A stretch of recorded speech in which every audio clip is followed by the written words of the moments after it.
સુરત શહેરના સારોલી વિસ્તારમાંથી પીસીબી પોલીસે બાતમીને આધારે રેડ કરતા બ્રાન્ડેડ કંપનીના નામે ડુપ્લિકેટ તંબાકુ બનાવતા 3 ઇસમોને પકડી પાડ્યા હતા। આ સાથે જ કુલ ₹4 કરોડથી વધુનો મુદ્દામાલ કબજે કરી વધુ તપાસ હાથ ધરી છે।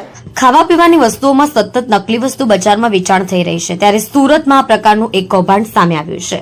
સુરત શહેરના લોકો અવનવી રીતે ગુનાઓ આચરી રહ્યા છે। લોકો સાથે છેતરપિંડી કરવી, ડુપ્લિકેટ કરવું જેવા ગુનાઓ સતત જોવા મળી રહ્યા છે, ત્યારે આવા જ એક ગુનામાં પીસીબી પોલીસે કાર્યવાહી કરી હતી। સુરતના સારોલી વિસ્તારમાં છેલ્લા ઘણા સમયથી બ્રાન્ડેડ કંપનીનું ડુપ્લિકેટ તંબાકુ બનાવવાનું કારખાનું ચાલી રહ્યું છે, જે હકીકત પીસીબીના પોલીસ ઇન્સ્પેક્ટરને મળી હતી।